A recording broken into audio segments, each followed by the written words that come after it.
One of the problems I think some of the franchisees are having, not just McDonald's, but getting people to come back to work. Either they don't want to come back to work, or they, for health or other reasons, or they want a higher compensation than they often would get at the kind of starting jobs you might have. How hard has it been to get people to come back to work? It has been very challenging in the U.S. We have not seen that issue as pronounced in Europe or elsewhere around the world, but in the U.S. it certainly has been a challenge. I think it's a lot of different factors in it. Certainly the stimulus support had some element, but if I ask the franchisees, okay, so September, is everything going to be good once the stimulus rolls off? They'll say, well, no, there are other things going on. So I think there's a variety of things at play, but it has certainly been a challenge for us on staffing at the restaurants.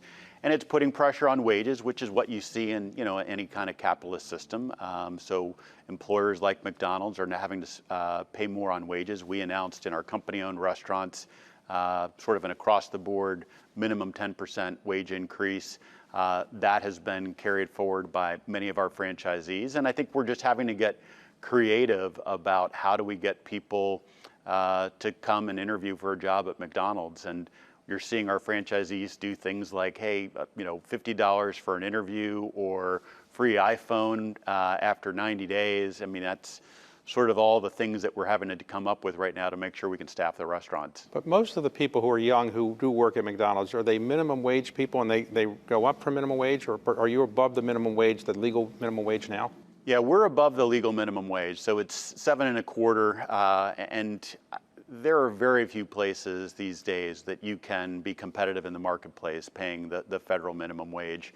I think from our vantage point, what we announced in our company-owned restaurants is $11 is the starting wage, and then as you move up, you quickly progress through that. If you are a restaurant manager, someone who's maybe been there for a couple of years, you're earning anywhere from $15 to $20 an hour.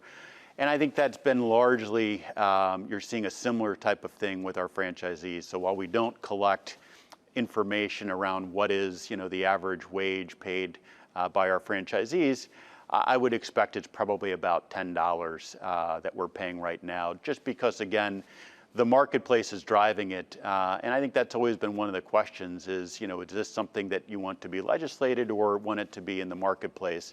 Our view is, we're going to do whatever we need to be successful as a business, but we also don't oppose if the federal minimum wage is addressed either.